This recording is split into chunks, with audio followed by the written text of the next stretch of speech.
السلام علیکم۔ اس وظیفے سے بڑا کوئی عمل نہیں ہے، آپ اس وظیفے کو ضرور کیجئے گا۔ اس عمل کو کرنے سے آپ کی پوری زندگی بدل جائے گی۔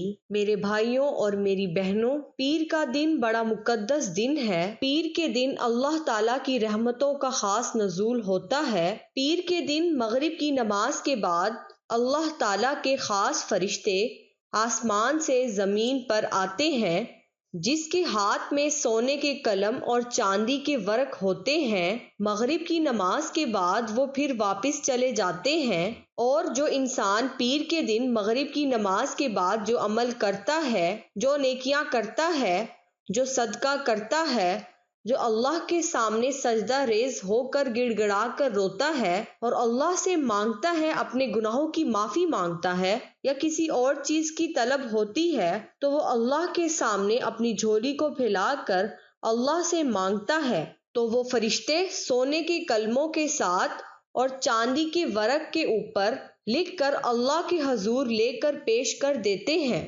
میری بہنوں اور میرے بھائیوں، ربیع الاول کا اتنا مقدس ترین یہ مہینہ ہے کہ اس مہینے کی اتنی طاقت ہے کہ سارا جہان اگر اللہ نے بنایا ہے تو صرف فقط میرے نبی حضرت محمد صلی اللہ علیہ وآلہ وسلم کے لیے بنایا ہے، اور جو بھی انسان ربیع الاول کے مہینے کے اندر جو عمل کرتا ہے وہ اللہ کی ذات کبھی بھی رد نہیں فرماتی۔ یہ اپنے ذہن میں چیز بٹھا لو، ہماری عبادت میں نقص ہو سکتا ہے، ہمارے مانگنے میں کوئی خامی ہو سکتی ہے، لیکن اللہ کی وہ ذات جس نے اپنے نبی کے لیے یہ پورا جہان بنایا ہے، وہ تو دینے کے لیے بیٹھا ہوا ہے، کوئی لینے والا تو بنے، اپنے آپ کو تبدیل کر لو۔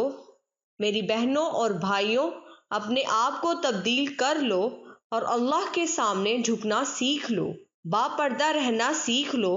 اللہ کی قسم، اللہ کی رحمتیں صرف ان لوگوں کے لیے ہیں، ان اپنے بندوں کے لیے ہیں اور اپنی بندیوں کے لیے ہیں۔ انسان وہ چیز ہے جو کہ اللہ نے اشرف المخلوقات اس کو بنایا ہے۔ 18,000 مخلوق ہے اس دنیا کے اندر، لیکن سب سے افضل جو مخلوق ہے وہ انسان ہے، حضرت انسان۔ آج پیر کے دن ایک ایسا عمل بتاؤں گی، مغرب کی نماز کے بعد جب فرشتے آئیں گے، اس کے بعد ہم نے ایک وظیفہ کرنا ہے۔ اس وظیفے سے ہم نے اللہ کی رحمتوں کو، اللہ کی برکتوں کو ہم نے سمیٹنا ہے، اور آج کا وظیفہ بڑا اہم وظیفہ ہے۔ میں آپ لوگوں سے یہ التماس کروں گی کہ سب مل کر ایک دفعہ اپنے نبی صلی اللہ علیہ وآلہ وسلم پر درود پڑھ لیں۔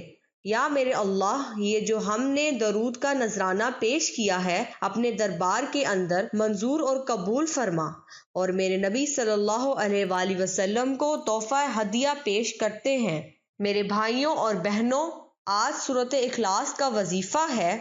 ایک دن میرے نبی حضرت محمد صلی اللہ علیہ وآلہ وسلم کے پاس صحابہ کرام بیٹھے ہوئے تھے، تو آپ فرماتے ہیں کہ ایک دفعہ سورہ کوثر کو پڑھ کے میں نے قرآن کا تہائی حصہ، اس کا ثواب اس کے برابر میں نے یہ پڑھ دیا، اتنا ثواب ملا ہے جتنا 10 سپاروں کا ثواب ہوتا ہے۔ تو صحابہ کرام عرض کرتے ہیں، یا رسول اللہ، اگر یہ 3 دفعہ پڑھیں تو کیا پورے قرآن کا ثواب ملے گا؟ تو میرے نبی صلی اللہ علیہ وآلہ وسلم فرماتے ہیں کہ اگر آپ 3 دفعہ سورہ اخلاص کو پڑھتے ہیں تو جس طرح ترازو میں ایک طرف قرآن ہو اور دوسری طرف یہ 3 دفعہ پڑھا ہوا سورہ اخلاص ہو، تو یہ بالکل اگر تولا جائے تو اس کا ثواب برابر ہوگا۔ اس کی اتنی اہمیت ہے۔ تو میرے بھائیوں اور بہنوں، آپ کو یہ بتاؤں گی کہ یہ وظیفہ کبھی چھوڑنا نہیں ہے۔ آپ نے کل مغرب کی نماز کے بعد پیر کے دن یہ عمل کرنا ہے، اور 3 مرتبہ اول و آخر درود شریف پڑھنے کے بعد جب مغرب کی نماز آپ ادا کر لیں، اس کے بعد یہ وظیفہ کرنا ہے، اور آپ نے اس سورہ اخلاص کو ایک تسبیح پوری 100 دفعہ آپ نے اس کو پڑھنا ہے۔ 100 دفعہ پڑھنے کے بعد پھر آپ نے اسی وقت اکیلی جگہ پر یہ عمل کرنا ہے۔ کوئی آپ کے پاس بچہ بڑا کوئی بندہ نہیں ہونا چاہیے، اکیلا ہونا چاہیے۔ پھر آپ نے سجدے کے اندر سر رکھ کر اللہ سے دل کے اندر جس چیز کی طلب ہے، پیسوں کی ہے، کوٹھی کی ہے، گاڑی کی ہے، کوئی بیماری گھر کے اندر ہے وہ ختم نہیں ہو رہی، اور بچی کا رشتہ نہیں ہو رہا، بچے کا رشتہ نہیں ہو رہا، گھر کے اندر لڑائی جھگڑا ہے، جو بھی مقصد ہے، آپ کا کام ہے اللہ کے سامنے سر بسجود ہو کر، اللہ کے سامنے جھک کر اللہ سے مانگنا۔ اللہ رب العزت آپ کی تمام مشکلات، آپ کی تمام جو دل کی خواہش ہے، صبح تک آپ کو اس کا پتہ چل جائے گا۔ اتنا اچھا نتیجہ ہے، لیکن شرط میں آپ کو ایک بتا دیتی ہوں، دل کی گہرائیوں کے ساتھ اللہ کی قسم اگر مانگو گے تو مل جائے گا، اس سے بڑا کوئی اور عمل نہیں ہے۔ ایک تو ربیع الاول کا مہینہ، اور دوسرے میرے نبی حضرت محمد صلی اللہ علیہ وآلہ وسلم نے سورہ اخلاص کی شان آپ کو بتا دی ہے۔